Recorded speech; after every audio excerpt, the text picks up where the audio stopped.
you're searching for God to strike you blind or give you, this grand vision, the angels sing from above, this is your purpose, young person, this is your purpose. It doesn't often work that way. It really is a process of discovery and really understanding who you are. There's identity wrapped up in that. Who am I?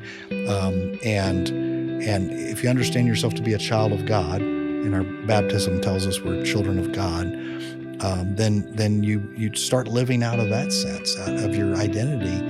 And then how do you find then what are the unique gifts that God has given me that I've been put here to share with the world?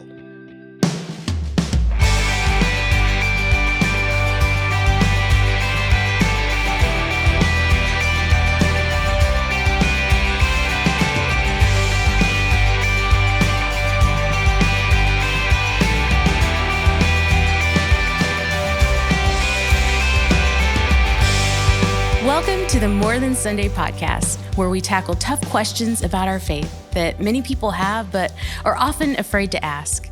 I'm Rohini Drake, and I'm on staff here at First United Methodist Church, Richardson. And each week, I'm joined by two guests who will help us and dive into some of these challenging questions. So when we started to plan season 6, we asked you to share some of the questions that you're struggling with right now. And one of the questions that just kind of kept bubbling up in different forms was, what's the point? So in this episode, we're going to try to tackle a very broad question of what is the point? I'm so grateful to be joined by Pastor Clayton, who's a senior pastor here at FUMCR, and Sarah Marsalis-Luginbill, who's associate pastor here at FUMCR. Guys, thank you both for being here and jumping into this question that is broad and difficult, but a question that a lot of people ask. So when I was thinking about this question, I feel like it kind of made me think of a lot of different ways it could go, but I think it really boils down to people asking, what's my purpose? What am I doing here? So kind of the first question I thought we could talk about was, people ask, like, why do I even exist? Like, is it just to exist, or is there something bigger that I'm supposed to do with my life?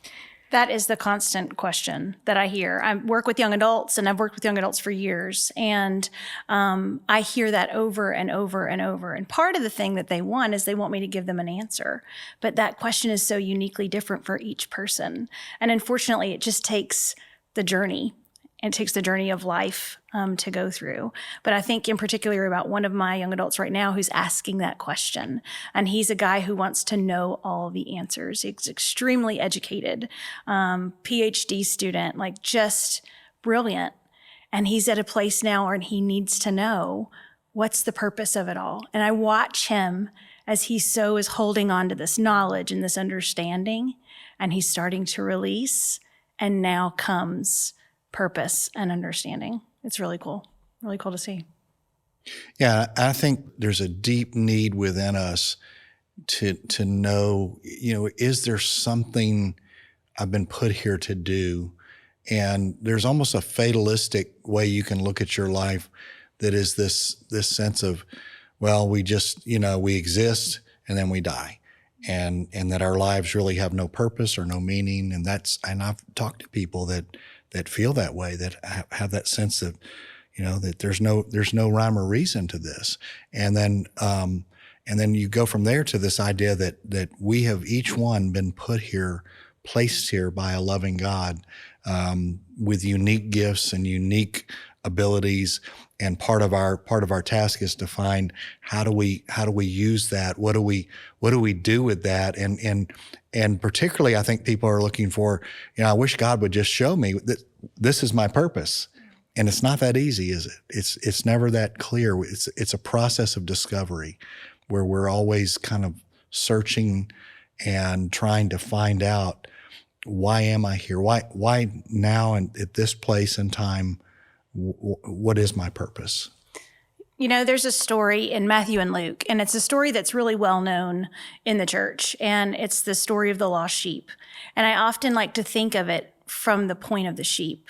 And the sheep is wandering and looking for the best grass, or just over here doing the sheep's thing. and leaves the group and leaves the community that the sheep knows.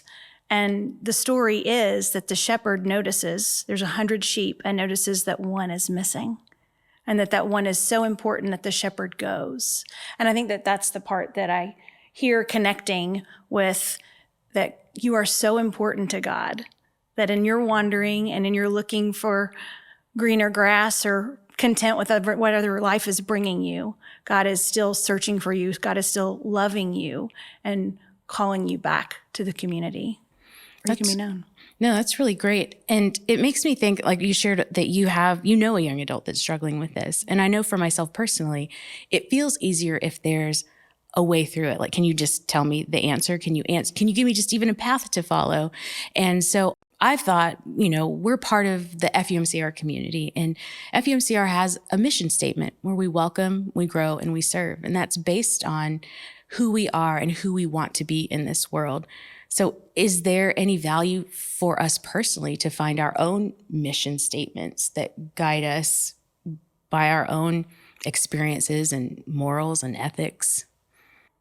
I mean, I think absolutely. So Frederick Beekner is a great writer and theologian that actually just passed away lately. And he has a quote, and I'm going to butcher it. And he actually writes it in several different ways. But it's basically, if you look at your gifts and you look at what you're passionate about and you connect that with what the world needs, there you're going to find your purpose. And I think that that's such an important piece for people to realize. And it doesn't matter what those gifts and passions are, whatever it is, that's what the world needs. That's what the community needs. And I think that even in my own story, all my life, I was able to say, I wasn't able to say, but I always said, I can only love well. I can't play sports well. I can't play a musical instrument. I can't sing well. I can't do everything that all those others are doing that are so strongly being called by God to something or to do something great. I can only love people well. But when I really leaned into that ability and then that gift and that passion, and then I saw how badly the world needed to be loved and people needed to be loved, and that's what led me to ministry and ultimately what I'm doing now. And that's, I think that speaks to something because I think some folks are looking for like turn-by-turn instructions on what is my purpose, and I need a blueprint, and I need like specific directions. Did life come with a book of instructions where I can find exactly what my purpose is? And some people say, well, that's the Bible. But the Bible doesn't give you turn-by-turn instructions in terms of how to live your life and how to realize your purpose. And I've always liked the idea of a compass more than a blueprint, that a compass gives you a direction to move in your life. And to me, when you find that direction, for you, it was loving, being a loving presence in this world. I've known people who found their purpose was to be a channel of God's love. I know people who feel like their gift is encouragement. And so, is that a turn-by-turn instruction of how to do that? No, but they feel like I'm good at encouraging people. There's a guy in the Bible whose name was Joseph in the New Testament, not the Old Testament Joseph, not the father of Jesus, another Joseph, and he nobody knew him by Joseph. They called him the encourager, Barnabas, the encourager, because he was a son of encouragement. He was a light in their community who encouraged others. That was his purpose. That was where he found it. So, I think in terms of if you're searching for God to strike you blind or give you, this grand vision, the angels sing from above. This is your purpose, young person. This is your purpose. It doesn't often work that way. It really is a process of discovery and really understanding who you are. There's identity wrapped up in that. Who am I? And if you understand yourself to be a child of God, and our baptism tells us we're children of God, then you start living out of that sense, out of your identity. And then how do you find then what are the unique gifts that God has given me that I've been put here to share with the world? Again, there's trial and error in this. We don't always get it right. The clearest sense of purpose is often in the rearview mirror. It's like we can look back and see, okay, yeah, I can see it now, but I couldn't see it then. I remember I took a student to Haiti years ago, and part of that was we were part of a medical clinic, and then we were seeing that there was a great need for dental care. And he said, Sarah, this is what I want to do. Like, I want to be a dentist. And it's what I've always wanted to do. And I can see it now. I can be a dentist and I can help people like just where they are, but also I could go places and help other people who desperately need it and do it for free. And so it's just that, like if you, whatever it is that you're really feeling passionate and called to do, that can be used. It doesn't mean you're going to be a pastor. Maybe it does. But it also means you might be the most amazing dentist that sees people and loves people as they come into your chair or around the world and they need free dental care. You know, Romans 12 in the Message says, take your eating, your drinking, your walking around life, you're going to work, getting up everyday life. And if you lay that to God as an offering, imagine what God is going to do with it. And so whatever that is, going to the grocery store every day can be something that you could do with purpose and passion. No, that's really good. And I feel like in that story that you just shared about the person realizing like, I want to be a dentist. And then the next step is I can use that to help people. And so outside of even maybe finding our individual purpose, that maybe it is related to a bigger picture and others. And so I recently read the Book of Joy. And in that, Archbishop Desmond Tutu talks about a term called Ubuntu, I think it is. And it's the idea that I am because you are. So finding our purpose and who we fully can be as we acknowledge our role in a community.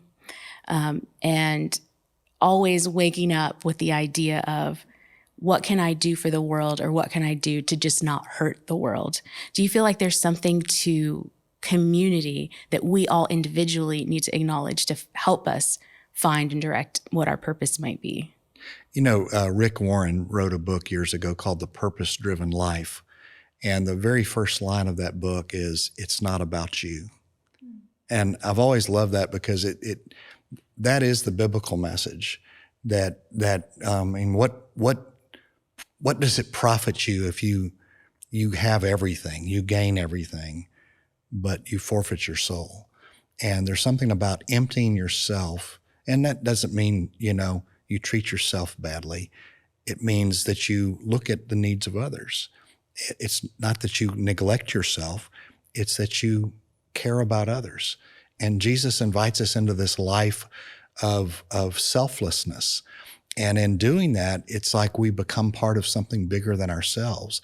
If the purpose of my life is just about me and what's good for me and myself and I, that's going to be a very lonely life.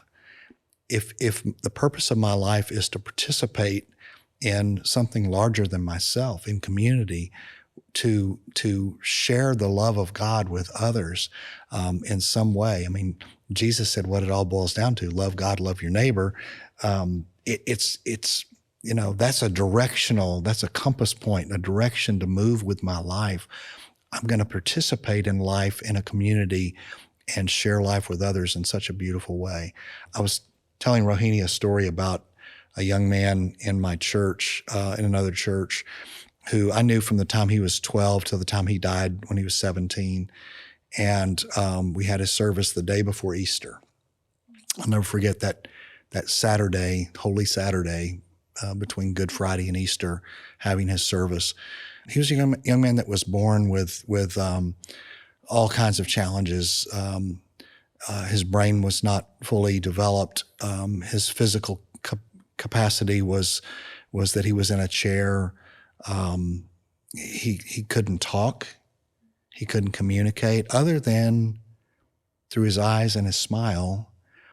And as his mother said to me, his gift is he can receive love and give love.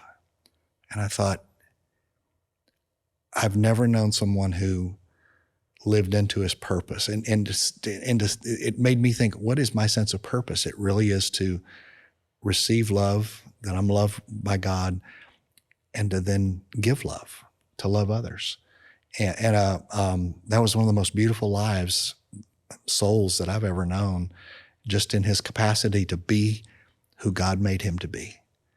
to receive and to give. So to me, I think, there's something powerful about losing yourself in something greater than yourself. And it's not just about what do I do, it's how can I be part of? Yeah. I think that, when you say to love God and to love others, I mean, we can say that the church exists for a whole lot of reasons. We can use a whole lot of big words, but it really boils down to that. I mean, that's why we really believe that we do what we do as a church. It's to love God and to love other people, and what you're saying about that story, Howard Thurman has this quote, and I actually use it with my young adult ministry. And it's, we all people want to know people and we want to be known. We want to love people and we want to be loved. And that happens in community. And when you said about Ubuntu, I have some really close connections with people who I have met who were refugees from Africa, and the way that they have opened my eyes to people not just being someone I work with, but as really my brother or my sister or my family member, and how that has changed everything. And I think that's really the greatness of that Ubuntu quote, is that we start to see one another as belonging to one another. That's what we do well as the church, when we do it well. And when we don't, it's not pretty. But when we do it well, it's beautiful. And we look into the eyes of one another. We see that we belong to each other. We're known by one another, and we're loved by one another. Yeah. And, when you're young, you have this sense that you want to achieve something. I think particularly young adults are looking at, how do I build my resume? How do I, pursue the things I need to pursue to get where I want to get, whether that's financial goals or career goals or, family goals or whatever it might be. How do I pursue and get these things? And from my perspective, I do a lot of funerals. And when I sit down with people to talk about their loved ones, it's never about what they achieved. I mean, there's some talk about that, what they achieved, what they did. It's never about how much money they made. It's never about the car they drove or the house they lived in. It is always about their character, the sense of, their love, their care, their concern, their participation in the lives of others. And to me, every time I do that, I'm humbled and like go back to work and do the things that matter, because this is your purpose. This is where you find the real blessing in life. It's not in all the stuff. It's in the being. It's in the sharing. It's in the community. That's where the richness of life, I think, is lived. And that's really interesting to think about, because when you talk about being a blessing and using the gifts and the passions that we have to find our purpose, there are people that may not be part of a faith community that say, but I can do that. I can be good. I can live in community and I can love people and let them love me. Why would I need to maybe participate in a faith community to find my purpose? Can't I find it outside of that? Is there an answer to maybe why being part of a community of faith would be important? For me, we all live out of stories. And you choose what story you want to live out of. And I'm not saying you can't find community and all those things outside of the church. For me, the story of Jesus is the story that has an eternal quality that I want to participate in. It's the story that binds people together. It's a story that breaks down walls and barriers between people and draws people in. And that's why that story of God's love for all people that we know and see in Jesus Christ, to me, is the story that has captured my life. And it's like, I want to be a part of that story. I want to be a part of a world where that story is lifted up. I want to be a part of a community where we're striving, imperfect as we may be, that we're striving to live out that sense of the joy of participating in a loving community of faith. I think for me, that the church has helped me to realize what that spark was. It's hard to describe. John Wesley is the one who kind of began the Methodist movement. We didn't start as a church. We started it as a movement. And I think we lean into our best selves when we continue in that movement. And he says that his heart was strangely warmed. And as he identified it in one particular instance, but I wondered how many times throughout his life was his heart strangely warmed and he maybe just didn't recognize it or notice it. And for me, anytime I have had an understanding of my true self, who I really am, it's been within the context of the church. My heart was strangely warmed with this community that I've been given. And I think you're right. People can find life and purpose in numerous, incredible ways. But in the church, it's just different. And there's a spark there, and there's something different there. And I know and I identify that as God's prevenient grace within us, that God part of us that's with us as soon as we take our first breath. So, of course, I'm the one, like I mentioned before, like I want kind of that roadmap, or I keep going back to, but what can I do? So are there ways that you could suggest as we live in community with each other, in a faith community? Like, what does that practically look like to be in community and be able to live into our passions and our purpose in those ways? Because there are things that I feel like I'm just not good at. Like, I don't know that I could sit with somebody in grief, but I know that there's opportunities in this family to be able to do things like that. So what are some practical ways as we live in community together to live into our purpose? I mean, first and foremost, I would just say find one. I mean, just if you don't have a faith community, come join us at First Richardson and just help us to find a place for you to belong in a small group, in a Sunday school class, in an online group. I mean, there's a ton of different ways, again, to just find a place in a circle of people where you can begin to know others and let them know you. And it comes down to that vulnerability. Brene Brown does so much work when it comes to the understanding of vulnerability. What happens when you take down this facade and you just open yourself up a little bit? And what can happen, and when you let people start to see who you are, it's just incredible what happens. And, in being a part of a community, there's something about the power of community when you're in a small group or in a group of people where you become friends. People begin to see things in you that you don't even know qualities that you don't even know you have.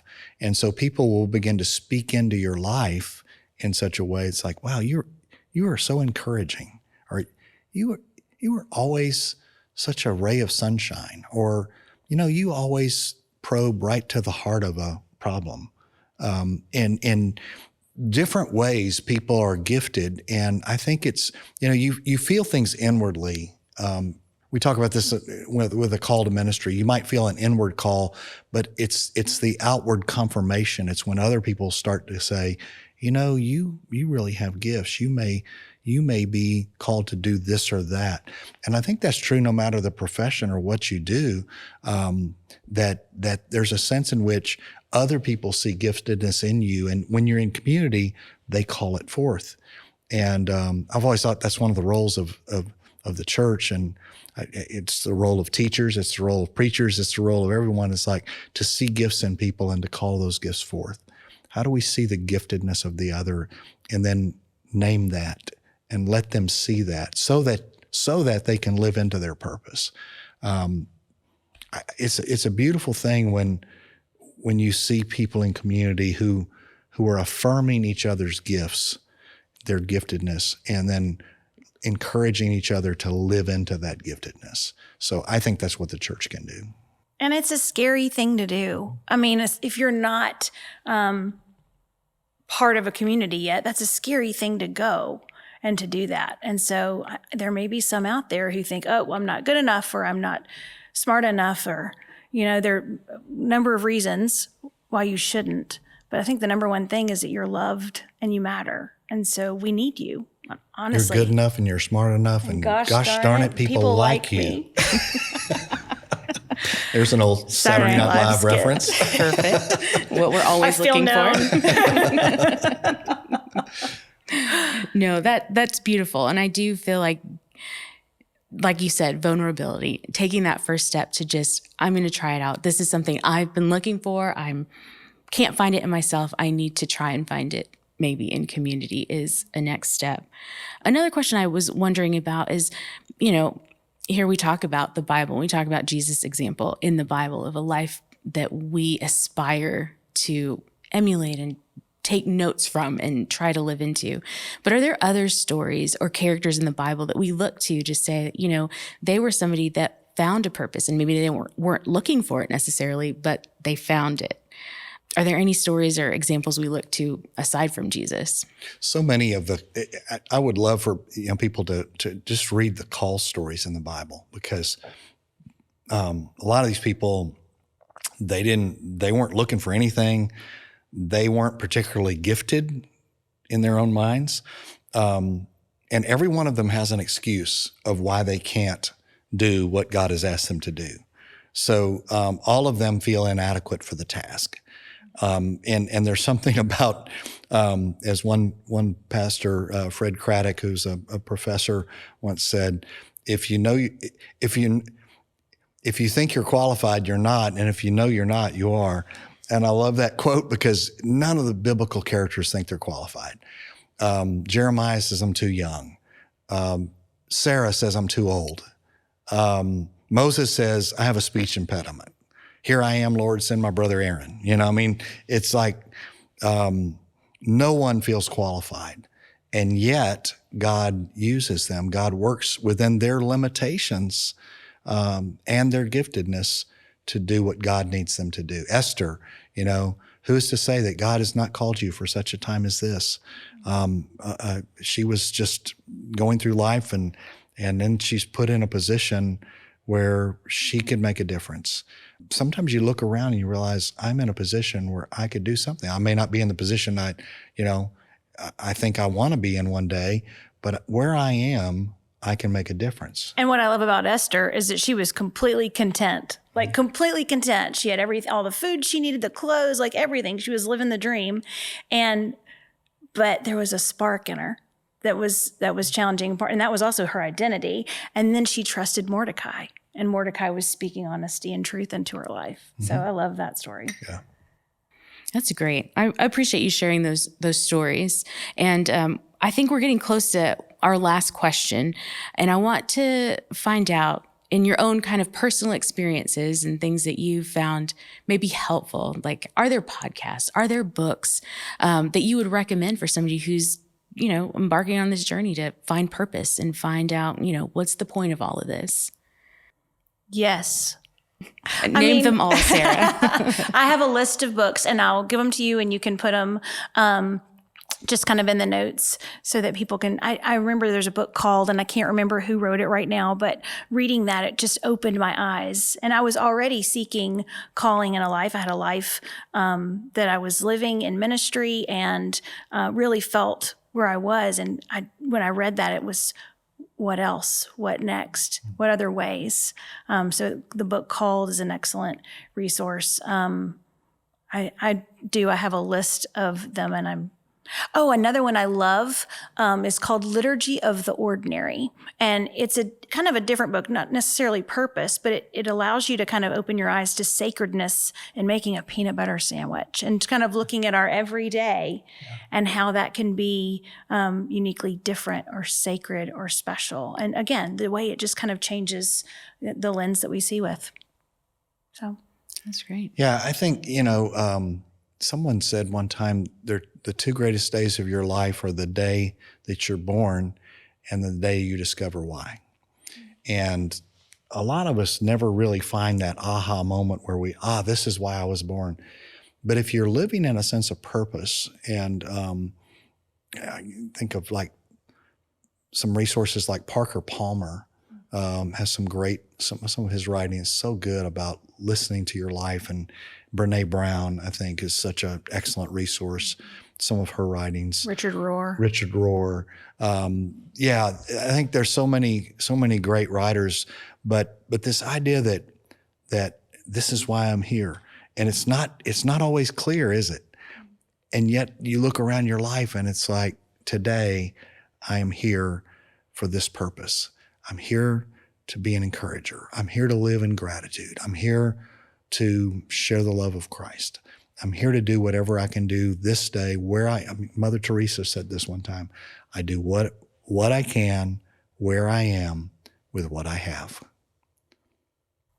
Talk about somebody who didn't know all the answers. She was and not. who struggled in her life. Yeah. If you read her memoirs, struggled in her life, and yet she showed up every day. I do what I can, where I am, with what I have. And I think that also speaks to the seasons, and they change. Mm-hmm. And there's a season that your purpose and your gifts are where you're finding joy might change and take you in a different route. And just to continue to remain open to that, not know all the answers, and also start right where you are. Mm-hmm. I love that. I feel like this wrap up to this question, you're right, is applicable for kids that would hear this advice and struggle with challenging questions, all the way to whatever stage of life that you're in. It's so applicable. And so I want to thank you both for joining us today to answer this question and share your thoughts and some of the examples that you look to when you're struggling or helping somebody who is struggling with this question. So thank you again, both, for being here. You're welcome. Thank you.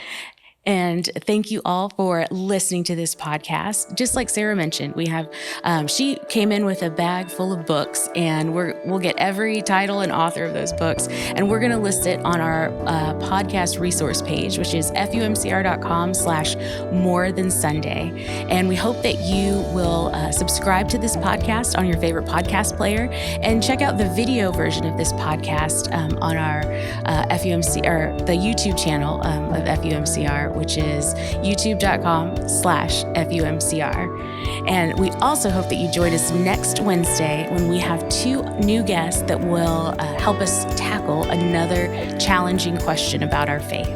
Thanks again for joining us, and I hope you have a great day.